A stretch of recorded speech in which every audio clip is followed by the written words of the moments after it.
Olá, amigos da TV Cidade, estamos com mais um Saúde na TV, um programa muito informativo, bastante esperado, porque trata do nosso dia a dia, das muitas especialidades que hoje tem a medicina, né?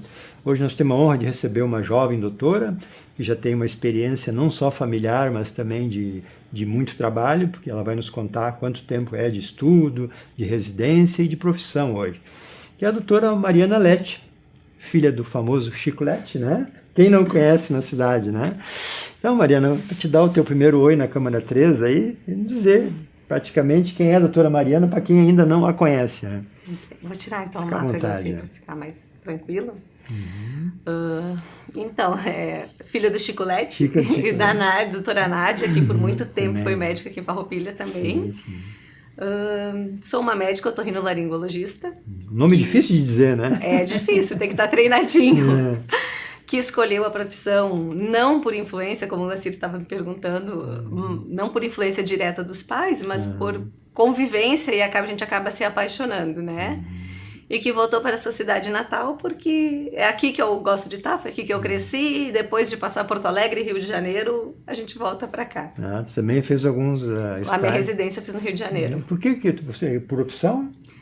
Quando a gente faz residência, Glacira, a gente acaba fazendo prova em diversos lugares. E aí acabou que eu passei na Federal do Rio de Janeiro e aí a gente acabou fazendo lá. E o Rio de Janeiro tem muita tradição em muitas especialidades, né? O Rio é por ser a primeira capital também, por toda o Pitangui, muitas coisas que foi no mundo todo é destaque o Brasil, né? Nisso aí, né? E falando nisso, assim, essa habilidade que o brasileiro tem, isso ajuda também a medicina, porque não só pelo Pitangui, mas por outras especialidades que a gente já sabe, né? Tu sabe que às vezes a gente diz que treinamento é fundamental, mas eu acho que a habilidade manual, desenvoltura, não sei, pode ser que seja uma coisa que ajude, né? O treinamento é importante, mas tu ter uma habilidade sempre é um facilitador e talvez até uma maneira de enxergar as coisas diferente. Na cirurgia plástica, eu não sei se a questão até da nossa miscigenação, de tu ter tantos padrões, não acaba abrindo um leque maior de possibilidades de variáveis, né? De o que é belo, o que não é belo, né? Eu acho que a gente tem isso, por isso que o povo brasileiro é muito bonito um pouco por isso também, né? Por conta dessa miscigenação. E talvez isso também facilite a questão estética, né? Que é tão famosa no Brasil, né? Tão famosa. E a Mariana estudou aonde, em Farroupilha? De pequena, eu estudei nas Irmãs, que não é mais Irmãs, é o Lourdes agora, né? Já mudou também? Sim, agora vai ser Escalabrana, Lourdes. Isso, Depois, na sexta série, eu fui para a Escola Mutirão em Caxias. Já foi para Caxias. Que tinha isso na sexta série, e o segundo grau eu fiz no Objetivo em Caxias também. E aí, foi para a faculdade, hein? Passei na Federal do Rio Grande do Sul, na URGS. Foi para a Federal. Isso, e aí eu fiquei 10 anos em Porto Alegre. 10 anos. Então, quase mais porto-alegrense. Era quase mais porto-alegrense, agora já estou bem farroupilense de novo. Imagina, né? E de Porto Alegre foste para o Rio de Janeiro? Rio de Janeiro. Ficaste 2 anos? Isso. 2 anos. E aonde lá? No hospital, lá no Clemente Fraga Filho, que é próximo ali ao aeroporto, que é o Hospital do Fundão. Aquele hospital que era metade construído, metade não, né, lá da época, ainda bem atrás. Eu fiz a especialização e quando terminei, voltei para Farroupilha. E assim, escolher a otorrino, qual foi assim, o que deu à luz, assim? Essa é uma história assim bem diferente, porque na verdade eu não escolhi otorrino nem quando eu entrei na faculdade, nem quando eu passei pelo otorrino, né? Eu sempre gostei muito de pediatria, eu sempre fui apaixonada por criança. Por exemplo, da mãe também, aí pegou um pouco. Também, exato. E aí a mãe depois parou de fazer pediatria, mas eu sempre gostei bastante. Mas eu sempre gostei muito da parte cirúrgica, Glacir. Sempre gostei, assim, a área cirúrgica era uma coisa muito interessante, que eu sempre gostei muito. Então eu pensava, cirurgia pediátrica, né? Aí teve uma época que fiquei trabalhando, a gente estagiava, né, no Hospital de Novo Hamburgo, no geral, e a gente fazia muito procedimento cirúrgico. E na época de faculdade de doutorado, tu vai vendo que tipo de cirurgia gosta, né? E aí eu acabei descobrindo que eu sempre gostei de cirurgias menores, né? Cirurgias, não cirurgias de abdômen, né? Coisas grandes. Em todas as cadeiras cirúrgicas que passava, eu gostava das cirurgias pequenas. E uma vez conversando com meu pai, eu perguntei, de curiosidade, quem é que opera mais, né, no hospital? Qual é a especialidade que tem mais cirurgia? Mas de curiosidade de volume, né? E ele disse que de volume era as cirurgias da otorrino, porque elas têm um tempo menor, né? As principais cirurgias de otorrino têm um tempo mais curto, que é adenoide, adenoamígala e septo, né? Então tu acaba tendo um volume maior de pacientes num curto espaço de tempo. E aí eu fiquei pensando, eu já tinha passado pela cadeira de otorrino, né? Mas eu acho que às vezes a gente passa e não consegue entender a especialidade, né? E aí eu voltei lá no ambulatório de otorrino, no Clínicas, e disse, vou começar a estagiar aqui. Vamos ver se é legal isso. E aí, realmente, eu me apaixonei, eu gosto da parte clínica, eu gosto da parte cirúrgica. Eu acho uma especialidade muito ampla, porque tu atende de 0 a 100 anos, né? E é uma especialidade que tem uma questão tecnológica, tem algumas coisas que eu acho legal na medicina, que é tu dar uma esperança para uma pessoa que talvez não tivesse. E aí acabei gostando. Naturalmente, eu atendo muita criança, né, Glacir? Eu acho que essa questão de eu gostar de criança é uma coisa minha e, consequentemente, as crianças acabam gostando de mim, e isso faz com que o meu consultório hoje em dia seja mais da metade pediátrico, né? E os próprios colegas acabam indicando, isso, né? Que foi o nosso caso lá. Exatamente, porque eu realmente eu gosto muito de criança, eu sei lidar, as crianças praticamente não choram no meu consultório, mas e não é uma coisa forçada, eu acho que é uma coisa natural. Sempre gostei de criança. E a mãe há quanto tempo? Há pouco, há 5 anos. É novinha. Mas é que antes tinha que fazer todo esse caminho aí. Sim. Mas realmente eu gosto muito, então eu acho que naturalmente eu acabei unindo a pediatria que eu tanto gostava com uma especialidade que eu gosto, que é o otorrino. E dentro dessa dica que a gente pode passar para os telespectadores, assim, normalmente a gente leva a criança no pediatra sempre, né? E às vezes o pediatra encaminha para uma outra quando vem uma dificuldade, né? E eu acabei levando a minha filha numa oculista, no caso, né? Por causa que ela disse assim, olha, o ideal é que todas as crianças após 2 anos vá no oculista. Mas do ouvido, quando a gente não tem a dúvida, a gente acaba não levando, né? Isso não é uma falha dos pais de informação, doutora? Na verdade, Glacir, mais ou menos, né? Hoje em dia a gente tem o projeto de triagem auditiva neonatal, tá? Inclusive aqui no São Carlos a gente já tem esse programa. Que é o teste da orelhinha? Que é o teste da orelhinha, exatamente. Praticamente obrigatório, né? Isso, na verdade, por muito tempo foi difícil implementar isso, mas agora a gente tem, inclusive aqui no São Carlos, os pacientes que porventura aconteceu alguma coisa que não fez, eles são orientados pelos pediatras quando nasce a fazer o teste da orelhinha. O teste da orelhinha é uma triagem, né? Às vezes ele vem normal e a criança pode ter alguma alteração, mas ele pega um maior espectro de perdas auditivas que podem interferir na audição. Isso é uma das principais coisas de uma criança pequena no otorrino, né? Tem questões de crianças mal formadas, que também tem que ir para o otorrino, mas em geral as doenças respiratórias das crianças, os pediatras são completamente competentes para tratar, né? Nariz trancado, infecção de ouvido, infecção de garganta. Quando é que eles vão encaminhar para o otorrino? Ou quando eles consideram que aquilo está passando do limite, a gente tem normas para isso, né? Que tem indicação de cirurgia, ou algumas vezes porque já tentaram de tudo e bom, vamos tentar ver se no especialista faz alguma coisa diferente, né? Porque às vezes tem isso, como a gente estava conversando, né? Quando tem um médico generalista, que é o caso do clínico e do pediatra, é muita informação que tu tens. Então, às vezes, quando fica um pouco mais difícil, talvez o especialista tenha a sua indicação, né? Outras situações que não é tão comum encaminharem, mas que deveria ser encaminhado, mesmo criança que passou em teste da orelhinha, criança com 2 anos que não fala, tem que ser investigado. Criança com alteração da linguagem, troca de letras, né, ou atraso da fala, mas fala ainda muito errado. 4 anos, ninguém nem entende o que a criança fala. Não pode, a criança tem que estar falando normalmente. Essas crianças devem ser encaminhadas para o otorrino, porque tem que ser investigada a audição e, se necessário, encaminhada ao fonoaudiólogo, para terapia fonoaudiológica. E a criança com 6 anos, quando inicia a alfabetização, mesmo sendo uma criança que nunca teve problema de linguagem, nunca teve alteração importante, passou no teste da orelhinha, está indicado fazer uma audiometria. Uma audiometria normal, que a gente chama, que é a de adulto, né? Que é aquela que levanta a mão, que a criança já é capaz de fazer e que te dá exatamente os limiares te dá a discriminação das palavras, porque às vezes a criança escuta, mas ela não entende. É aquela criança que não vai bem na escola, que antigamente, sabe, o burro de antigamente, às vezes era que não se diagnosticava coisas que eram importantes e que eram passíveis de correção, né? E hoje em dia a gente pode fazer isso. Então, assim, essa é a minha orientação para quem tem criança pequena, né? Fez o teste da orelhinha, ótimo. Tem atraso na fala, percam a ideia de, o pai falou com 2 anos e meio, a mãe falou com 3 anos, a criança com 2 anos já tem que falar alguma coisa. Tem crianças que demoram mais? Claro que tem. Mas a gente primeiro tem que descartar que tenha qualquer dificuldade, qualquer problema que tem que ser corrigido para não estar falando. E se tudo bem, tá descartado, precisou ir no neurologista e tá ok, é uma criança que ainda assim precisa ser estimulada a falar, certo? 2 anos é uma idade que a gente tem que começar a se preocupar com a fala. E se a criança está tudo bem, 6 anos, vai entrar na escola, vai iniciar a alfabetização, vamos fazer uma audiometria, vamos ver se está realmente tudo ok e deixar essa criança ir para frente, né? Ir bem para frente, né? Porque está muito acessível hoje os exames Muito, também, né? muito A acessível. audiometria, antigamente tinha que ir a Caxias, até Porto Alegre, né? Hoje não, hoje praticamente todas que trabalham com isso fazem ali, né? Exatamente.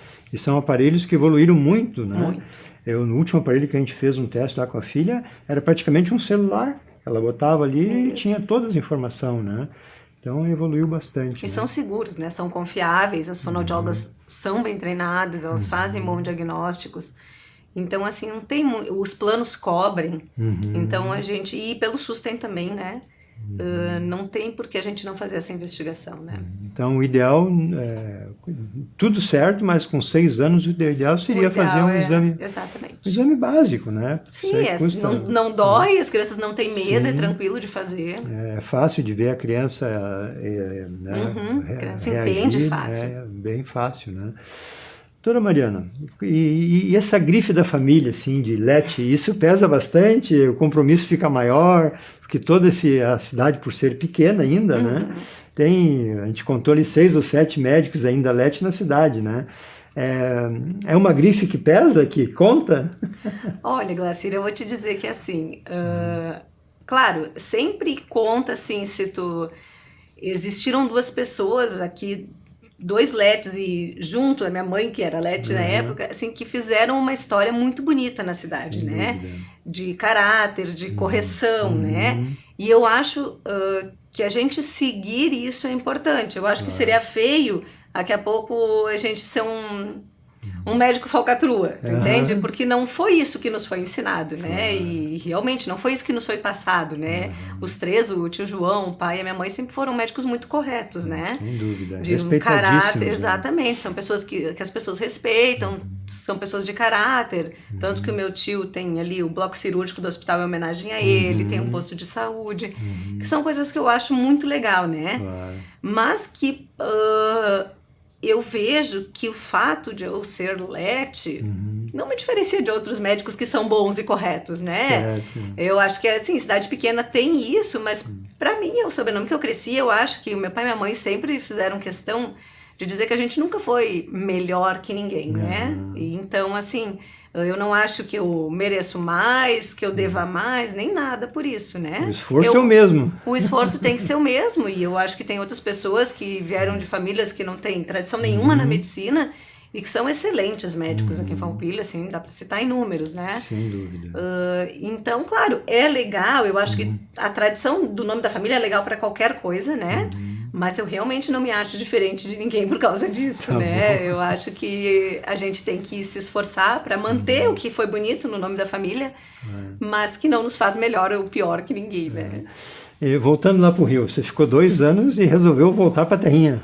Sim, resolvi voltar. Mesmo com toda a beleza do Rio, com toda o auge da juventude. Eu vou ser crucificada, Glacis, mas eu nunca quis morar lá, não. Não, é? Eu acho, assim, eu tenho um carinho imenso pelo lugar que eu fiz a minha residência e pelas pessoas da minha residência, assim, meus professores, meus colegas são meus amigos até hoje. Bacana. Inclusive o meu professor que veio... O Vergani, não? Não, o Felipe Félix, o Félix. O que eu te falei, foi meu professor, e ele que veio junto pra gente fazer ali o primeiro implante. Então são pessoas que eu tenho, o meu chefe do meu serviço é uma pessoa maravilhosa, que me receberam super bem. Mas o Rio de Janeiro é a cidade da malandragem. Sim, né? Desde que descobriram o Brasil. Exatamente, Glacir. Ele é o protótipo, assim, do malandro brasileiro. Sim. E eu tenho um pouquinho de dificuldade com isso, sabe? É uma cidade violenta. Já era na época, né? Com certeza. Sim, sabe? Então, assim, eu sempre tive um pouquinho de dificuldade com isso. Então, eu gosto de cidade do interior, né? Eu brinco que quando eu viajo, tipo, cidade grande não me atrai. Eu gosto sempre das cidadezinhas pequenas. Então, voltamos para Farroupilha. E há quanto tempo já é médica em Farroupilha? Em Farroupilha, 10 anos. 10 anos já. Desde 2011. E sempre no mesmo local? Sempre no mesmo local, que era o consultório da minha mãe.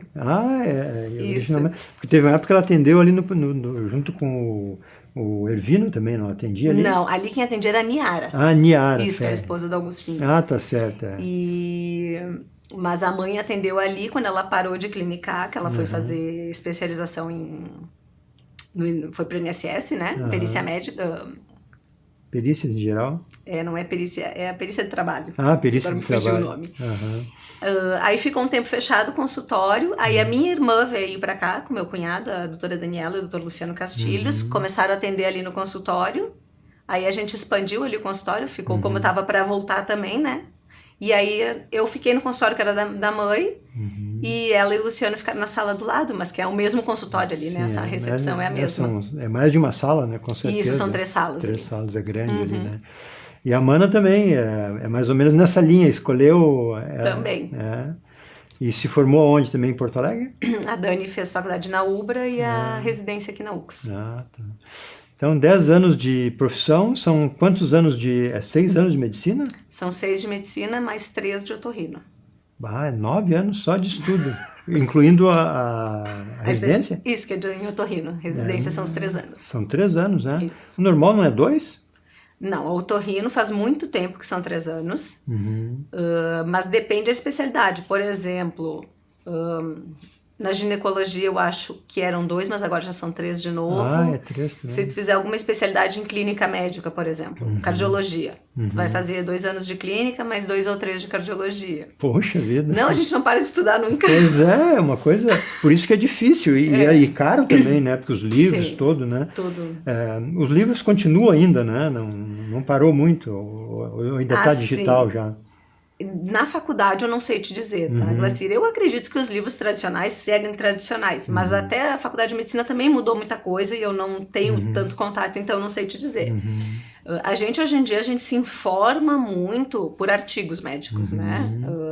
A gente não tem mais assim, dentro da otorrino, foi feito, por exemplo, um livro de otologia. Aquele livro, ele te dá uma base, mas as coisas mudam muito rápido, né? Os tratamentos, as tecnologias, as cirurgias mesmo, até algumas... quando reopera, não reopera, isso muda muito. E isso, então, tu não tem como fazer um livro a cada 6 meses, né? Isso são publicados artigos do mundo inteiro e tu acompanha por artigo. Tu te atualiza por artigos e congressos, né? Para manter a atualização constante. Sempre, né? infinita. Você, fora atendendo no consultório, também faz cirurgia? Sim. É uma prática comum no teu dia a dia? Sim, normal. Normal, né? A gente atende e o que é cirúrgico a gente faz. E sempre sozinha ou tem acompanhamento?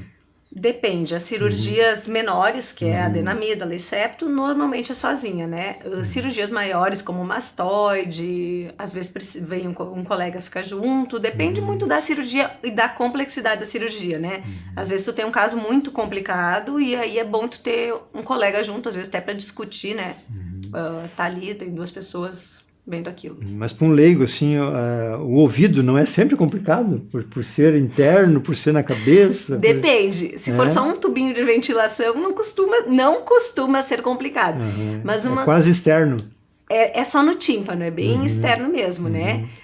Agora, perfuração timpânica também não é uma cirurgia de uma complexidade grande, né?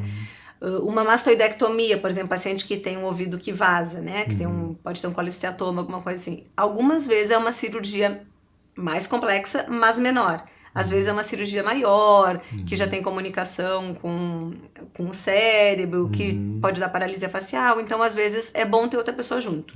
Mas na otorrino, a gente é muito solitário. A gente opera bastante sozinho. Não é que nem cirurgia de abdômen, por exemplo, que tu precisa de 2 pessoas para auxiliar, né? A otorrino, os buracos são muito pequenos. Não é nem fácil ter muita gente ali no mesmo espaço, né? E já tem também por robô ou ainda não? Não, ainda não tem cirurgia robótica em otorrino que eu lembre. Posso estar enganado em alguma coisa, mas que eu tenha visto, não. Porque é uma coisa muito minúscula tudo ali, né? Tudo. É Muito diferente minúsculo. de outro órgão que é maior, que fica mais fácil visualmente, Não, né? é tudo muito pequeno Muito mesmo. pequeno, né? Tanto que a gente normalmente opera tirando a cavidade oral, né? Ou com microscópio ou com ótica, né? Com torre de vídeo, que daí a ótica filma e aparece lá grandão. Porque é tudo pequeno, é tudo orifício, né? Sim, não deve ser fácil, né? Não. É uma especialidade especial mesmo, né? Doutora Leti, com relação a primeiro implante coclear, é Coclear. isso? Coclear. O que quer dizer coclear?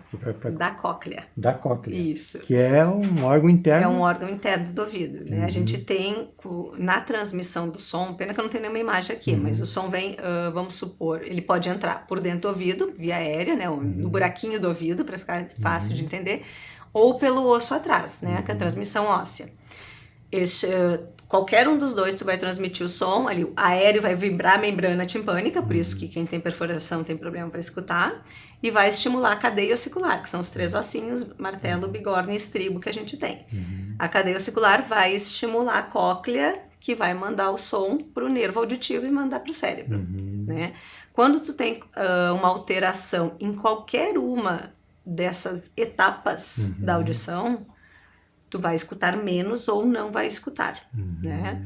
O implante coclear, que foi esse que foi feito 2 semanas atrás, ele substitui a cóclea, né? Tu tem a parte externa funcionando direitinho, mas a parte lá de dentro da cóclea não funciona. Então, tu vai colocar eletrodos dentro da cóclea para estimular de novo o nervo auditivo por uma forma mecânica, né, artificial. O som vem, é captado por um microfone, é transformado o estímulo sonoro em estímulo elétrico para estimular lá dentro todos os eletrodos que estão dentro de um fiozinho na cóclea e aí fazer como se a cóclea funcionasse para poder estimular o nervo. Que seria... Esse aqui. Esse é o implante? Esse é de uma marca, que é a Medel, que foi o implante que a gente fez. Essa é a parte interna, acho que eu mostro lá, né? Consegue. A parte de eletrodos é esse fiozinho que está aqui. Claro que isso não é um dispositivo real, né? Ele é um pouquinho mais longo aqui, né? Isso é só para ilustrar. Ele vai ter os eletrodos e a gente vai botar na cóclea. A cóclea é um caracolzinho que a gente tem dentro do ouvido. E essa é a parte que vai ficar atrás do ouvido, por baixo da pele. Lembrando... É subcutâneo. Esta parte, né? Essa parte, é. Porque aí então tem a parte externa, né? Que é a parte do processador e do microfone, que fica atrás da orelha e esse fica preso com um ímã. Aqui, ele ó. é um ímã que Ele é um ímã. segura ali. E pela leitura que eu fiz aqui, inclusive os planos de saúde cobrem isso, né? Sim. Que não é uma coisa normal, né? O que acontece? Como é um procedimento cirúrgico, a Anvisa obriga que seja coberto por plano de saúde, assim como pelo SUS, né? Todas as próteses implantáveis são cobertas pelo plano de saúde. Ou pelo SUS, no caso. Ou pelo SUS. É uma coisa bem interessante, porque às vezes a pessoa até não desconhece isso, né? Exatamente. E passa anos e anos com aquela dificuldade, né? Muitas vezes as pessoas acreditam, porque pelo SUS é relativamente bem disseminado que se faz pelo SUS, né? O que muita gente não sabe, e assim, muita gente, inclusive médicos, enfim, né? É que já faz um tempo que o plano de saúde é obrigado a pagar um implante coclear, como outros implantes, né? Não o aparelho auditivo. O aparelho não cobre, né? Não, porque o aparelho é igual óculos, né? Tu cobre a cirurgia de refração, mas não cobre compra de óculos. Pois é, uma coisa, né? E porque, assim, os aparelhos também, como evoluíram, né? Muito. Antigamente, praticamente, era um alto-falante dentro do ouvido, né? Os primeiros aparelhos, eles nem ficavam no ouvido, era uma caixinha que ficava pendurada no pescoço, com uma caixinha. Esses são os primeiros. Certo. Aí começou aquele um pouco maior, e agora existem aparelhos que são minúsculos, que tu põe lá dentro do ouvido, no fundo do ouvido, né? Praticamente a pessoa nem percebe. Não, nem percebe. Claro que existe indicação para tudo isso, né, Glaucio? Cada caso é um caso. Exatamente. Tem que sempre lembrar que eu acho que isso é uma dúvida bem frequente nas pessoas, que, vamos botar o implante porque eu não consigo me adaptar com o aparelho. Não. A adaptação com o implante costuma ser mais difícil que a adaptação com o aparelho, né? Se tu consegue escutar com o aparelho, mesmo que, escuto, mas não é boa, não sei o quê, Então tu tem ali um ouvido que ainda está funcionando, porque o aparelho só te amplifica o som, né? Ele não te substitui a cóclea, que tu tem uma substituição. Então tu não pode colocar destruir um órgão que está funcionando, que é a cóclea de quem está usando o aparelho, para colocar uma coisa mecânica. É como se tu tem uma perna que manca, tu resolve cortar ela para botar uma perna. É exatamente isso, né? Então, assim, é uma confusão muito frequente, que nem tu perguntou, tem uma parte externa, e eu brinco que a minha avó também ficou decepcionada com isso. Sim, pô, faz o implante, você tem que ter. Não, ele tem uma parte externa, não adianta. Exatamente. Ele só é uma tecnologia para um paciente que não iria escutar nem com o aparelho auditivo. Entendi. É uma perda total mesmo. É uma perda total. A gente faz uma seleção bem criteriosa, porque não pode daqui a pouco, parece que tem indicação. Não, tu tem que ter certeza, porque a partir do momento que tu botar isso dentro da cóclea, tu acabou com a cóclea do paciente. Se ela funcionava, isso é um problema, né? Isso é uma indicação errada. Então, é importante muitos exames, é importante o paciente entender que não é assim, botou ali, saiu ouvindo e a vida voltou ao normal. Tu tem que adaptar, vai ter sons que não são exatamente igual aos sons reais. Às vezes a discriminação, que é o entender a fala, porque tu pode escutar e não entender, né? Ela é um pouco difícil no começo. Então, assim, pacientes que usam implante, por exemplo, bebês que nascem surdos, tá? Que essa, pra mim, é a indicação mais linda do implante, né? Não vai botar o aparelho e ele vai sair falando. Ele vai ter acompanhamento com fonoterapeuta, assim, por algum tempo. Eles vão falar, certo? A gente vê hoje em dia que as crianças implantadas até um ano e pouquinho, com 5, 6 anos, eles falam que nem uma criança que nunca teve nenhum problema. Que maravilha, que evolução. Eu acho que isso, exatamente, é isso que eu digo. Isso é a parte linda da medicina pra mim. É uma criança que não ia escutar, que tem inúmeras privações, e que a única privação dela é ter isso aqui pendurado na cabeça, né? E a partir do momento que não escuta, dificulta até o... Não, tudo. A criança, exatamente, a criança, que é isso que eu falei do início. Por que é importante esse diagnóstico? Porque a criança que não escuta, a gente não aprende a falar do nada, né? A gente aprende a falar porque a gente escuta e vai copiando as pessoas, né? Se tu escuta mal, tu vai falar errado ou não vai adquirir a fala. Normalmente o surdo é mudo, né? Exatamente, né? É uma expressão que se diz surdo-mudo. Na verdade, ele não é mudo, ele só não conhece a fala, então ele não tem como falar. Não aprendeu a escutar, coitado, né? E com relação, voltando a essa primeira cirurgia, um centro especializado sempre foi a capital, né? Por mais aqui recursos, no Rio Grande do Sul, sim. Né? E depois de tanto tempo que veio para Caxias, que é um centro já de excelência, né? Isso, por que demorou para vir para Caxias, por exemplo? Assim, Glacir, é todo um processo, né? Assim, no Rio Grande do Sul isso sempre ficou muito só em Porto Alegre, né? E a gente fala que às vezes até a visão da otorrinolaringologia no Rio Grande do Sul é um pouquinho diferente. Como eu fiz especialização fora, a gente começa a enxergar um pouco diferente. Quando eu cheguei no Rio, eu descobri que todos os serviços faziam implante. E aqui no Rio Grande do Sul, única e exclusivamente no Hospital de Clínicas. E só os médicos que fazem implante lá que fazem fora, certo? Tipo, particular, de convênio, certo, né? No Clínicas é SUS. E a gente começa a perceber algumas situações diferentes. Porque a ideia que eu tinha enquanto eu estudava lá no Clínicas é que, não, isso é uma coisa exclusiva daqui. Quando eu voltei... conversando com o Gustavo Vergani, que foi um médico que efetivamente fez, né? Vergani é de Caxias, ele é de Caxias. Era um paciente dele, esse paciente implantado. Ele também fez a residência dele em São Paulo. Ele disse, não vejo sentido disso não estar acontecendo aqui em cima, né? Porque existe uma demanda. E aí o paciente ter que daqui a pouco esperar, vai a Porto Alegre, ou daqui a pouco tem um convênio que não é atendido em Porto Alegre, porque a minha própria Unimed, não é todo o plano Unimed que é contemplado em Porto Alegre, né? O Círculo, por exemplo, só tem aqui na Serra. Então são pacientes que daqui a pouco perdem oportunidades ou perdem tempo, se tratando de criança, porque não tinha aqui. Então, claro, a gente começou com todo um projeto de vamos fazer aulas sobre, até entre os médicos. O próprio laboratório tinha que conversar com os planos de saúde, porque é uma coisa nova na cidade.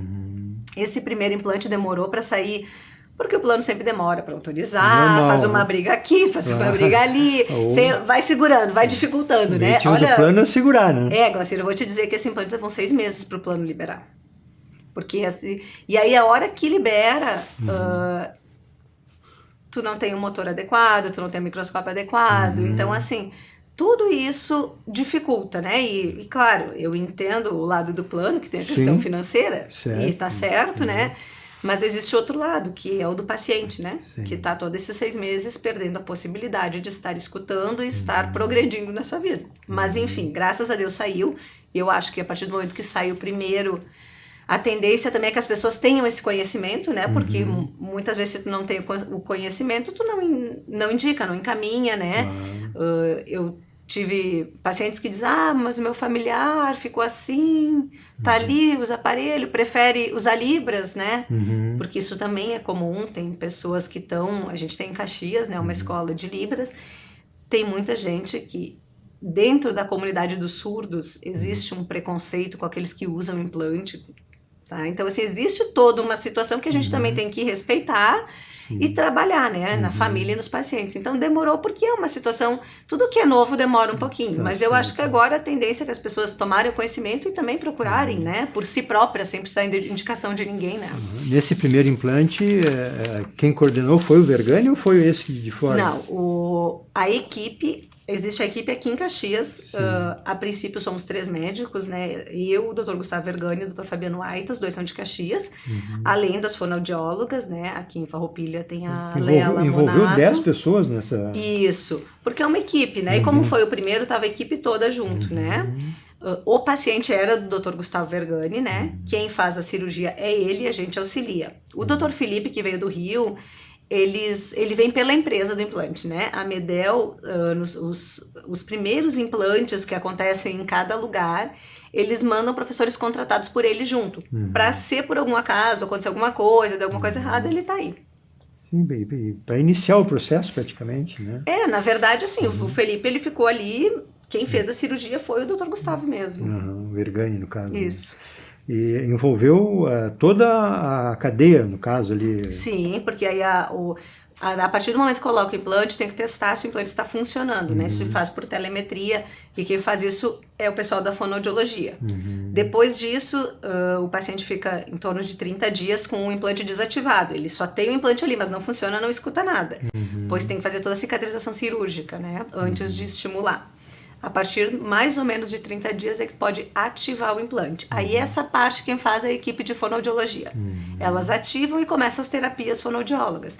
Por isso que não é um médico que faz, né? Existe toda uma equipe, né? Uma equipe mesmo. Porque, né? Inclusive, tem a equipe de fono que faz, né, todos os exames para ver se tem indicação. É um trabalho de equipe. Tem a parte de psicólogas, porque os pacientes, existe uma expectativa, às vezes... errada em relação ao implante, tem que trabalhar com a família, principalmente quando é criança. Então, assim, não é uma cirurgia, vai lá, vai pra casa, o dia seguinte tá ok. Não, tem que se adaptar ao novo. Exatamente. É toda uma situação diferente, é um paciente diferente, né? Uma situação diferente dentro do otorrino. E esse implantado, ele já usava aparelho antes? Sim, ele tinha, se eu não me engano, uma perda auditiva bem severa desde do nascimento. Ele usava a prótese auditiva, que isso é um critério de indicação, tu tem que tentar usar a prótese, né? Ele não tinha quase nada de ganho, ele foi educado com Libras, mas ele fazia leitura labial. Por isso que ele também teve indicação, né? Porque tem algumas coisas, um paciente, por exemplo, que não faz leitura labial, que não foi alfabetizado, ele não tem indicação porque ele não vai ter benefício, né? Sim, vai ter que aprender tudo do zero, né? Exatamente. Então, assim, existem critérios, né? A gente não indica implante da nossa cabeça. Existem critérios bem específicos e no SUS mais específico ainda, né? Imagina não dar certo isso, né? Daí exatamente. Porque é um procedimento caro, seja para o SUS, para o plano de saúde ou particular.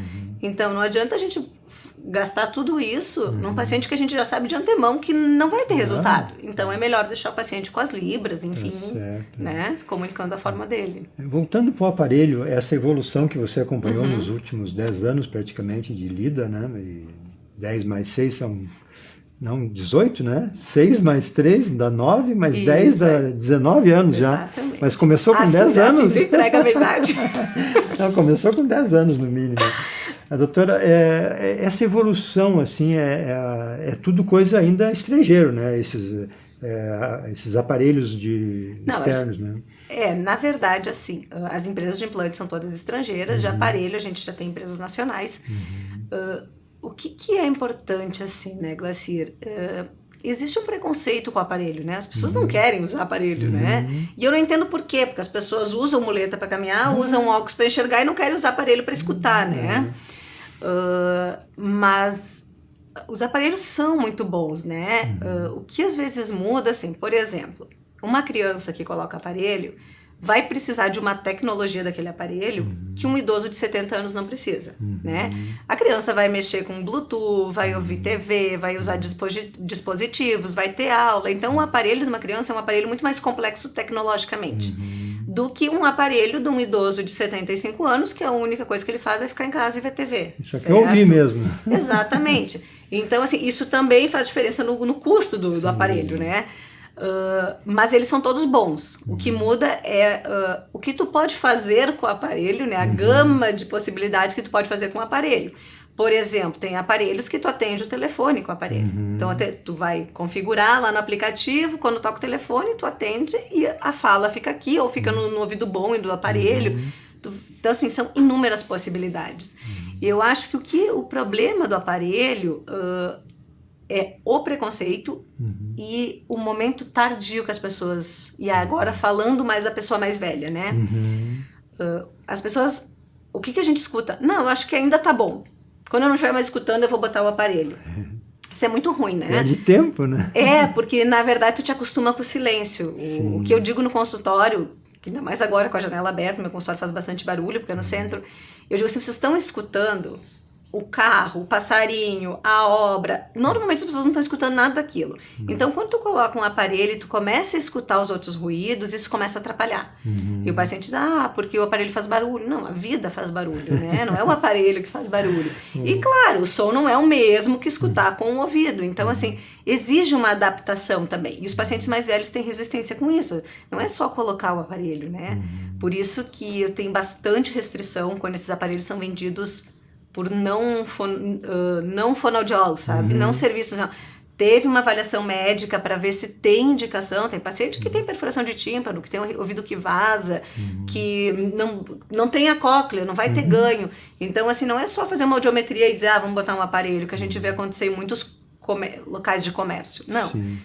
Isso é uma avaliação. Exato, isso é uma avaliação conjunta. O médico avalia, vai ver com a fono, os dois vão indicar, né? Eu acho que isso é uma conduta séria, né? A conduta comercial é um pouquinho mais complicada. Muito mais, né?